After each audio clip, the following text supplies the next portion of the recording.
Bonjour et bienvenue. Bonjour. Aujourd'hui, on se penche sur un texte, un véritable concentré. Ah oui, 6 petits versets, c'est tout, tiré du psaume 24. c'est court, mais alors d'une densité, Incroyable, c'est le mot. L'idée, c'est vraiment de déplier ça ensemble. de voir la structure. Oui, la structure, le mouvement de la pensée, et ce que ça nous dit sur des sujets immenses, hein. Bien sûr. L'univers, le divin, et nous-mêmes, au final. C'est une plongée, oui. Ce qui est fascinant, c'est ce grand écart. Le texte s'ouvre sur une déclaration presque cosmique et il atterrit sur une question très intime, un examen de conscience. Exactement. Alors, on y va? Prête à décortiquer ça? Parfait. Faut juste se rappeler, c'est un psaume de David, donc on est tout de suite dans une tradition Ancienne. très ancienne, oui, poétique, liturgique, conçue pour être chantée. Pour y voir clair, je crois que le mieux, c'est de suivre le texte. D'accord. On pourrait commencer par cette grande déclaration de souveraineté, les versets 1 et 2. Oui, Ensuite, on regarde le pivot, la grande question des versets 3 et 4. qui pose les conditions en fait. C'est ça, les conditions d'accès au sacré. Et on finit sur la promesse qui est faite à ceux qui cherchent. Ça nous donne une bonne feuille de route. J'aime bien ce plan en 3 temps et c'est vrai que cette déclaration du début, elle est impressionnante. Elle pose le décor. Je la relis, hein. C'est à l'Éternel qu'appartient la terre avec tout ce qu'elle contient, le monde avec tout ce qui l'habite, car il l'a fondée sur les mers et affermi sur les fleuves. Hmm. Le premier mot qui me vient, c'est totalisant. C'est le mot juste. Il n'y a pas un recoin, pas une personne qui échappe à ça. C'est radical, Oui, le verset 1 pose un principe de propriété divine absolue. Ce n'est pas une suggestion, c'est une déclaration de fait. fondamental. Et c'est crucial de commencer par là. C'est le postulat sur lequel tout le reste va être construit. Sans ça, la question qui vient après, Qui peut monter? elle n'aurait pas du tout le même poids. C'est parce que tout appartient à cette entité que la question de l'accès devient si importante. C'est vrai, ça établit les enjeux. Et cette image du verset 2, alors? La terre fondée sur les mers? C'est très poétique. Oui, on n'est pas dans un cours de géologie, là. Qu'est-ce que ça veut dire symboliquement? Pour les gens de l'époque, c'est une image d'une puissance folle. Dans beaucoup de mythologies anciennes, les eaux, la mer, l'abîme, c'est le chaos. Ah oui, l'instable, le danger. Exactement, l'informe.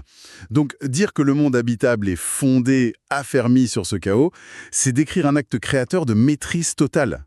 C'est l'ordre qui triomphe du désordre. C'est ça. C'est un ordre qui a été arraché au désordre et qui est maintenu activement. La stabilité sur laquelle on marche, c'est pas un dû. C'est le résultat d'une action qui contient les forces de la dissolution. Ah, je vois. Donc ce n'est pas juste je possède le monde, c'est plutôt je l'ai bâti en domptant le chaos et je continue de le maintenir. Voilà. Ça renforce l'idée de souveraineté. C'est une autorité active, créatrice. Pas juste un titre de propriété. Pas du tout. Et la structure est brillante.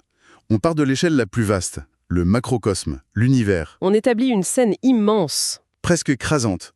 Et c'est là que le poète fait ce zoom, ce ressortement de focale qui est spectaculaire. Oui, le contraste est saisissant. On quitte le cosmos et boum, le texte nous regarde droit dans les yeux. Avec une question ultra personnelle. Je cite le verset 3. Qui pourra monter à la montagne de l'Éternel? Qui pourra se tenir dans son lieu saint? On change complètement d'échelle. On passe de la fresque universelle à l'individu qui se demande s'il peut rentrer.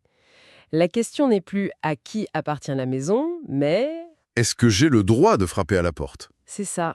C'est un pivot rhétorique génial. La montagne, le lieu saint, ce sont des images pour la proximité avec le divin. Le lieu de sa présence. Donc la question c'est, qui peut franchir cette frontière? Et la réponse, au verset 4, c'est l'éthique nodique du psaume. Et elle est révolutionnaire, Révolutionnaire? Pourquoi? parce qu'elle ne mentionne aucun des critères habituels. C'est-à-dire, Ni la naissance, ni la richesse, ni le pouvoir, ni le statut social ou religieux. Rien de tout ça. donc tout ce qui comptait dans une société antique, Est balayé. Les conditions d'accès sont purement morales. c'est incroyable, c'est presque subversif pour l'époque. Que l'on soit roi ou berger, la question est la même pour tout le monde. C'est totalement subversif. Et la réponse est d'une clarté limpide. Verset 4. Celui qui a les mains innocentes et le cœur pur, celui qui ne se livre pas au mensonge et qui ne fait pas de serment trompeur. 4 conditions. 4 piliers. Analysons-les. Les mains innocentes, ça semble assez direct, ça concerne les actions, j'imagine. C'est ça. Les mains, c'est ce avec quoi on agit. Donc pas de violence, pas de vol, pas de corruption. C'est l'intégrité dans l'action concrète, la partie visible de l'iceberg. D'accord. Mais juste après, il y a « et le cœur pur », et là on passe à l'intérieur. Et ça se corse. Oui, on peut ne rien faire de mal par peur des conséquences, mais avoir le cœur pur, Ouais, c'est notre affaire. Exactement. Dans la pensée hébraïque, le cœur, c'est le centre des intentions, de la volonté. pas juste les émotions. Non, non, c'est bien plus. Un cœur pur, c'est avoir des motivations droites, l'intégrité de l'être intérieur. En gros, le texte dit, c'est pas suffisant de ne pas faire le mal. Il faut ne pas le vouloir. Voilà. L'alignement doit être parfait entre l'intention et l'action. C'est vertigineux. Acte, intention. Et la troisième condition, celui qui ne se livre pas au mensonge. On passe à la parole. La troisième dimension, oui. Après ce qu'on fait et ce qu'on pense, il y a ce qu'on dit. Et l'expression en hébreu est intéressante. C'est plus large que juste ne pas mentir. Ah oui, C'est l'idée de ne pas s'attacher à la vanité, au vide, à ce qui est faux. C'est refuser de bâtir sa vie sur l'illusion, le superficiel. Un engagement pour la vérité. d'accord.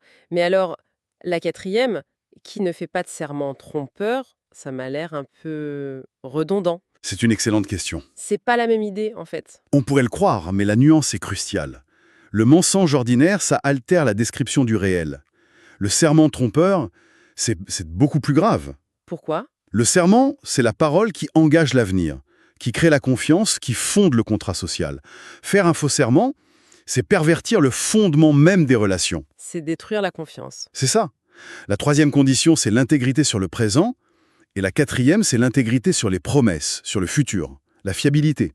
Ah, je comprends mieux, oui.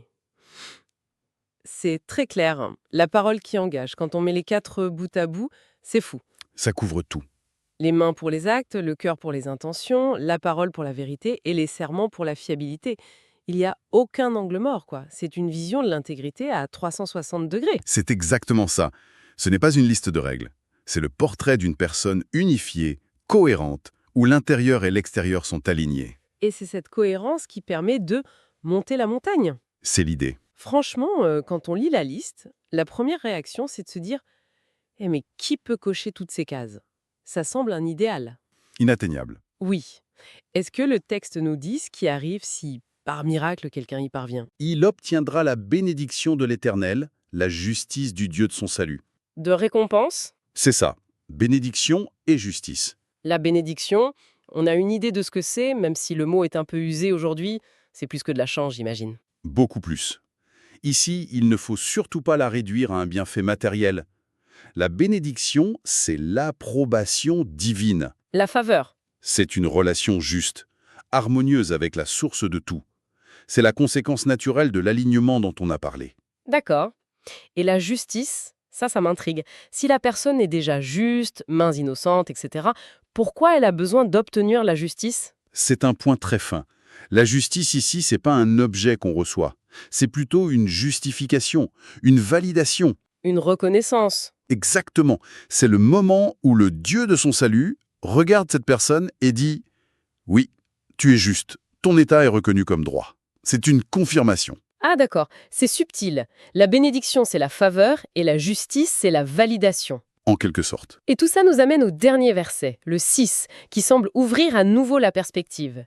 Telle est la génération de ceux qui te cherchent, qui aspirent après toi, Dieu de Jacob. Et ce verset est capital. On passe de celui qui à la génération de ceux qui. Oui, il fait plusieurs choses. D'abord, il passe du singulier au pluriel. On ne parle plus d'un surhomme isolé qui réussit un exploit moral. On parle d'un groupe. D'une génération, une communauté, un type de personne. L'idéal n'est pas qu'un chemin solitaire. Et ce groupe est défini d'une manière très particulière. Oui, et c'est peut-être l'idée la plus profonde. La définition de ce groupe, ce n'est pas ceux qui sont parfaits. Non, C'est ceux qui te cherchent, qui aspirent après toi. Et ça change tout. change tout. Ça recadre complètement les 4 conditions. Elles ne sont plus un test d'entrée froid qu'il faudrait réussir pour commencer à chercher. Elles sont en fait la description de ce à quoi on ressemble quand on cherche déjà. C'est ça. Ah mais c'est une toute autre perspective. Donc l'intégrité, c'est pas le ticket d'entrée, mais le chemin lui-même. C'est la conséquence de la quête, pas le prérequis. C'est parce qu'on cherche cette proximité qu'on commence à vouloir les mains innocentes et le cœur pur. C'est exactement ça. Le moteur, c'est l'aspiration, la recherche. L'intégrité en est la manifestation. Et là, le texte boucle la boucle de manière magistrale. Comment ça? Il a commencé avec toute l'humanité, il a zoomé sur l'individu, et il termine en décrivant une communauté définie, non par la géographie ou l'ethnie, mais par une quête morale et spirituelle. C'est un parcours incroyable en 6 versets. Pour synthétiser, on est parti d'une vision cosmique, la souveraineté divine surtout.